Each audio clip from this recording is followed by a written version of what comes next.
Alléluia, bien-aimés dans le Seigneur, ce matin je voudrais partager une petite exhortation avec mes sœurs, avec mes frères dans le Seigneur. Le combat est réel, mes frères, le combat est très très réel. Et c'est encore pire lorsque nous n'arrivons pas à identifier nos ennemis. Oui, la Bible nous dit que nous ne combattons point contre la chair et le sang, mais contre les principautés, contre les esprits méchants. C'est eux que nous combattons. Mais ils ne viennent pas nous combattre par les sorciers de nos familles ou pas. Non. Et je m'adresse, s'il vous plaît, je m'adresse aux enfants du Seigneur qui sont engagés, qui vivent dans l'obéissance et qui vivent dans la sanctification. Nous ne pouvons pas continuer le combat sans savoir identifier qui sont nos vrais ennemis. Alors, la Bible nous dit dans Romains 12, verset 2, « Ne vous conformez pas au siècle présent, mais soyez transformés par le renouvellement de l'intelligence afin que vous discerniez. » On n'utilise pas juste le discernement parce que c'est un mot qui est très beau. Non, il faut du discernement pour savoir quelle est la volonté de Dieu, ce qui lui est bon, ce qui est agréable et ce qui est parfait aux yeux de Dieu. Voilà l'objet d'un combat intense.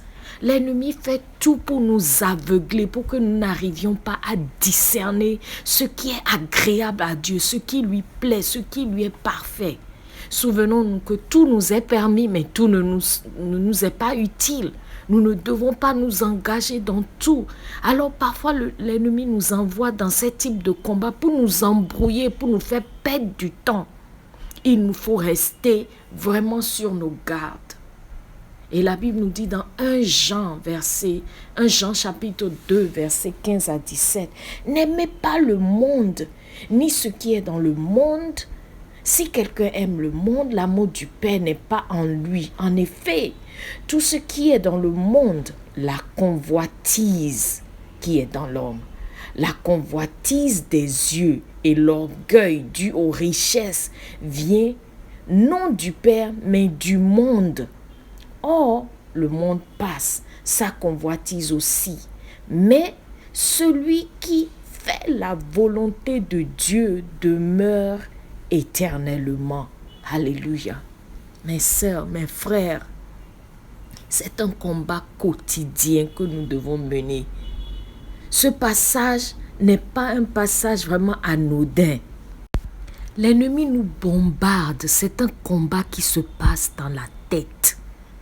Invisible, il nous bombarde de choses. Les yeux voient des choses immondes, nos oreilles entendent. Et nous sommes là tout le temps à nous comparer. Il y a beaucoup de choses qui suscitent notre attention. Le pire, c'est les faux frères, les fausses sœurs.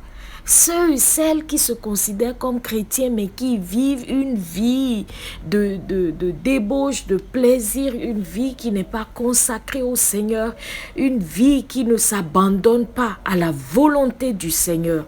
Il y a une très grande différence entre un disciple du Seigneur et juste quelqu'un qui a le titre de chrétien. Nous ne sommes pas appelés à porter le titre de chrétien. Et tout ce que nous faisons, le Seigneur doit valider. Que ce ne soit pas juste parce que nous voulons impressionner le monde. Beaucoup de choses luttent pour avoir notre attention, pour soutirer de nous notre dévotion à Christ. La peur des hommes, la peur de ce que diront les autres, la peur de la pauvreté, la peur de l'assurance sociale, la peur de ne pas être au sommet, de ne pas être dans certains milieux, la peur à tel point qu'il y a tellement de concurrence. Mais le Seigneur ne nous a pas appelés à ça. Frères et sœurs, reconnaissons les armes du combat de l'ennemi pour nous distraire et pour nous dérober de la destinée du Seigneur, pour éteindre la lumière que nous sommes.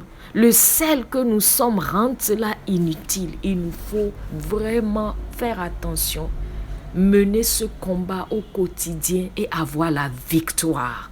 Que le Seigneur vous bénisse, chers frères et sœurs, et soyez fortifiés. Amen.